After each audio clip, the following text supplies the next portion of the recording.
Self-evaluation has always been critical to the Chamber's existence in Waverly, and it's perhaps what has allowed the Chamber to remain strong and viable for over 75 years.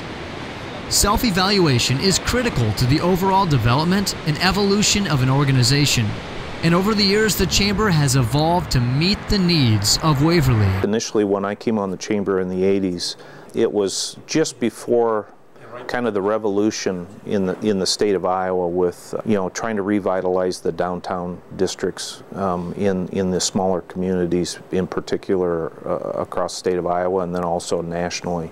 Typically, I think your chambers back in the 50s and 60s were adequate for those efforts. Most of your chamber members, I think, were downtown merchants, and they certainly were a more active bunch because there was more critical mass of them at that time.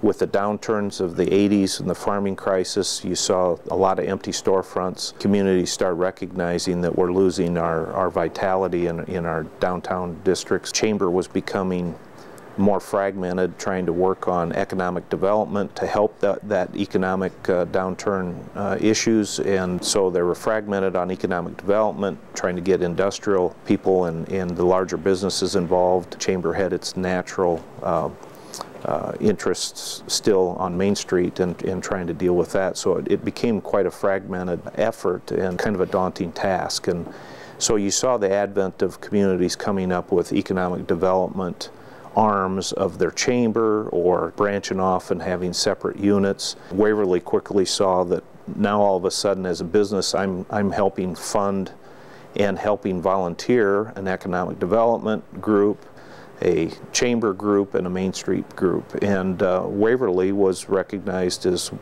really on the very forefront of saying, is there any way we can merge those efforts or streamline those? We were cited quite often at the state level as being really the forerunner of trying to merge those efforts while still keeping them somewhat separate in their focus.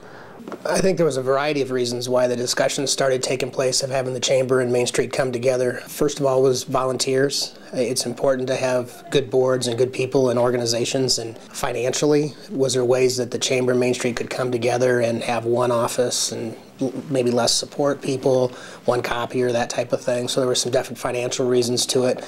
And in some ways, I think it was a little bit divisive in the community, and I know the Main Street program would say that that's not the case, but when you kind of take a certain area of your community and say this is the Main Street program and you don't happen to fit in that, you didn't get some of the design and some of the other benefits that the Main Street businesses or Main Street program was able to receive. So we thought it was a good idea to try to bring the two together, and I thought it worked out pretty well.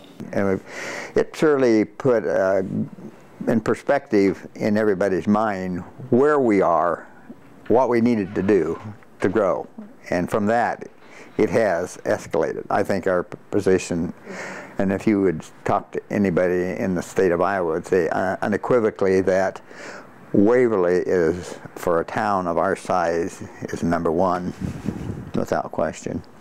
The average citizen doesn't see what the greater impact a business has on a community. As an employer in the community, we better understand the importance of what it takes to attract employees into a community and what they're looking for. When we're interviewing, they're certainly interested in their employer and what they're going to be doing for a living, but equally important is how convinced are they that they're going to be happy living in the community. And the Chamber plays a vital role in that process because it's a facilitator of business. It gives that sense of community.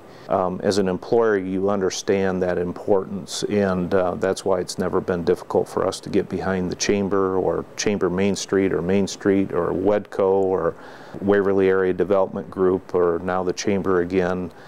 Certainly supportive of the city's economic development efforts as well. It's more of a macro approach, but you have to have the micro effort that goes with it, and that's the glue that I think the Chamber supplies to the